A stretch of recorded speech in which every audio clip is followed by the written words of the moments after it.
Bonjour tout le monde, Sean Clément ici et on vient juste de commencer nos sessions d'hiver cette semaine, puis déjà ça fonctionne à merveille.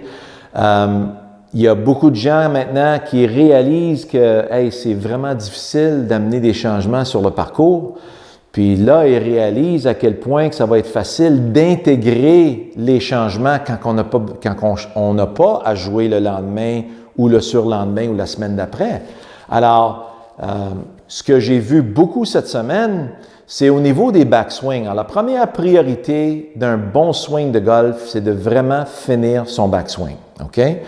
Alors, on a vraiment besoin de tourner le dos à la cible pour aller chercher beaucoup d'ampleur dans le mouvement pour qu'on puisse bien fouetter le club avec très, très peu d'effort. Alors, un des exercices les plus populaires pour moi, c'est l'épée. Si, mettons, j'avais un bambou ici à trancher, puis je vais prendre mon épée avec ma main d'en avant, puis je vais m'installer dans une position où est-ce que je peux vraiment trancher à travers. Alors, vous voyez la position que je prends ici, je fais mon backswing, vous voyez que mon dos tourne à la cible, mais ma tête, elle n'a pas fait de sway. Elle n'a pas glissé vers la droite. Si je glisse vers la droite, bien là, je vais tout simplement éplucher mon bambou en montant. D'ici, je peux trancher à travers. D'ici, je peux éplucher en descendant, mais je ne peux pas passer à travers. Alors donc, une fois qu'on a notre position d'adresse, il faut vraiment rester avec notre tâche. Alors, j'accumule mon backswing, mon dos est à la cible, et vous voyez que mon bras est devant moi et pas pris derrière moi. D'ici, ça va être très difficile de ramener ça en avant.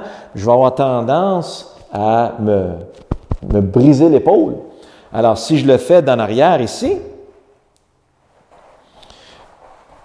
m'enlève du chemin, vous voyez que ma position ici, je suis dans une belle situation pour vraiment trancher à travers. Accumule, tranche. Alors, vous voyez, quand je finis mon mouvement, comment l'épée a réaccumulé sur ma tabatière, puis là, je suis prêt à aller dans l'autre direction. Réaccumule, fouette, réaccumule. Je n'ai pas lâché, fouette. Alors, je peux aller dans chaque direction.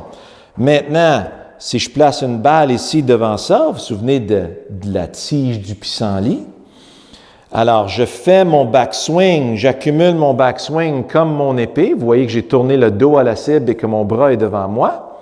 Et là, je ressens que je peux vraiment bien fouetter à travers ma tige. Alors, vous allez voir justement que du backswing dans le mouvement en descendant, pas pire, 180 verges pour un petit fer 7. Alors donc, j'accumule mon backswing, je tranche à travers ma tige de pissenlit. Vous voyez que ma tête est encore là. Si ma tête va vers l'avant, vous voyez que je vais avoir tendance à trop descendre dans ma balle. Alors, numéro 1, c'est derrière avec le bras en extension. Maintenant, c'est un autre exercice. Je finis mon backswing, j'ai juste à mettre ma main droite sur le club. Vous voyez comment mon coude est vraiment ici devant moi.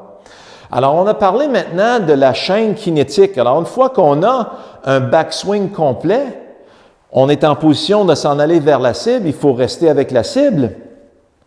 Maintenant, vous voyez comment mon coude est devant moi. Je veux trancher à travers. Le coude arrive toujours avant. Si mon coude reste caché ici derrière moi, là, je vais avoir de la misère à passer à travers. Il va falloir que je fasse du over the top, puis je vais changer ma trajectoire à cause de ça. Alors donc, j'accumule mon backswing, j'ai de la place pour mon coude devant moi, fouette à travers. Même chose ici, quand je fais mon backswing, je fais une belle rotation pour avoir de l'extension. Là, mon bras droit est complètement dégagé et j'ai la place en masse pour mon coude devant moi. Alors, c'est la même chose que quand on veut marteler quelque chose. Vous voyez comment mon coude arrive toujours avant ma main, qui arrive toujours avant la tête du marteau. Et c'est la même chose si on veut lancer un football ou jouer au tennis. Le coude passe toujours avant dans la chaîne kinétique. Alors donc, je m'en vais par là.